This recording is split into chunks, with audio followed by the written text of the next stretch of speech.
Panibagong araw naman nga at bumangon ng maaga ang batang batugan na to. At dahil ngay may pangarap to, di ba? Halina't samahan nyo nga ako sa araw na to. Let's go! Pagkising ko nga dyan ay 6:49 na. Alay may exam pa ang bata na to. Nagmadali na nga ako magbihis dyan at dahil ngay sabi ni sir ay magsisimula na nga ng 7:30 to 8:30 daw. Nainis nga ako sa punto na yan dahil ngay di tumunog nga ang alarm ko. Sabi ko pa nga ay sunod-sunod pa nga ang aking nilagay na alarm. Ngay sabi ko nga ay masasayang lang yung pagpupuyat ko sa pagre-review kung di ko din naman matitake ang exam na to. May mangungupya nga lang ako. Chat na nga ako dyan kay sir ay sabi ko nga kay sir ay malilate nga ako dahil nga ang jeep nga sa amin ay di umaalis kapag hindi puno. Paglabas ko nga sa bahay ay bumungad ka kagad sa akin ang jeep na to at dahil nga malapit nga lang kami sa terminal. At tama nga ang hula ng batang ere at wala nga sakay ang jeep. Hay nakoy magpapapuno na naman, maiinip na naman ang batang ini. At mabuti na nga lang ay nag-response ang aming sir na sabi nga ni sir ay magsisimula na nga lang daw ng 9:30 to 10:30. Kaya nga kabato ang batang ere dahil nga takot siyang mag-exam mag-isa at baka nga walang magayahan. At nakita nga ako ng kaibigan ko at sabi nga sa akin ihatid na nga lang daw ako. Agoy, ang bahin naman ay princess treatment na lang ang atake mo. Abay syempre mabait naman kasi ang batang ere kaya deserve naman ng batang ere na ihatid sa kanyang paaralan. Dahil ang araw na nga to ay napaka-special day naman kasi ay dahil final exam na nga namin. At nagpababa na nga ako sa kaibigan ko sa tapat ng LCC. Sabi ko ay sa kanya ay wag niya na ako yatid sa aking paaralan. Sabi ko ay maglalakad na lang ako. At akala mo naman kasi dito sa kalsada, akala mo naman nasa EDSA. Napakarami at napaka-traffic ng mga sasakyan. Nakapasok na nga ako sa hallway ng Camarines Polytechnic Colleges. Uy, di ba? Proud and loud. Ito na nga ang batang ere at dahil nga hinahabol na nga ang oras ng kanyang final exam at di pa nga magkasama ang ID na to.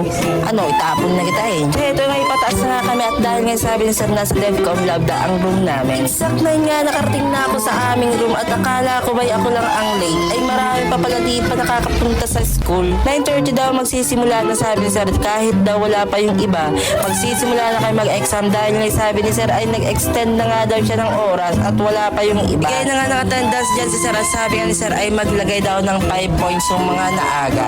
Abay naabutan ko pa ang 5 points.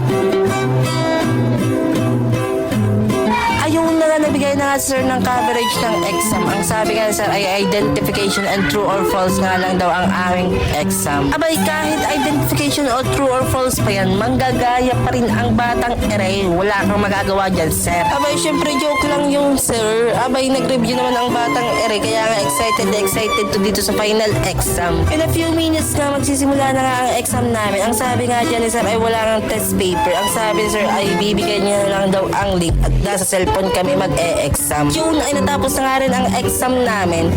At wag na muna daw kami uuwi dahil nga may picture taking pa kami. The whole semester nga di nga kami nag-meet dyan ng aming sir. Kaya ngayon ay kinuha niya na ang chance para mag-picture taking.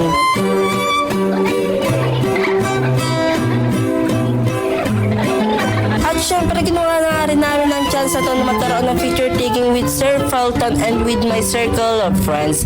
O diba may nalaman ka pa circle of friends yan? Kala mo hindi mga nag-aaway. At dahil may feeling mga vloggeries nga kami, sabi ko nga sa kanila ay gayahin nga po natin yung mga napapanood nating vlog. Yung kunwari maglalakad tayo na di natin alam na may camera.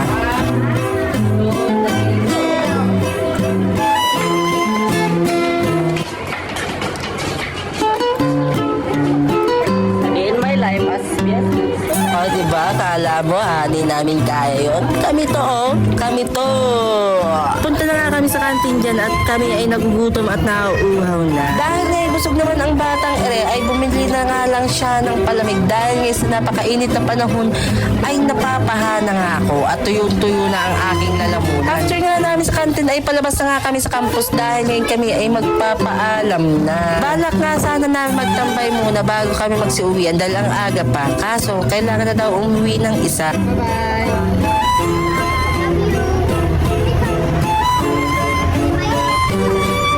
Bago nga ako umuwi dyan ay pumunta muna nga ako sa Big Bro dahil nga sa napakainit na panahon ay ayaw ko nga magbiyaheng wala akong sinisipsip na malamig. Nalang sipspin ko. Agoy, napakainit nga talaga. Tinawag na nga ako ni ate dyan dahil nga tapos na nga ang in-order ko. Ang in-order ko nga pala guys ay avocado with prof.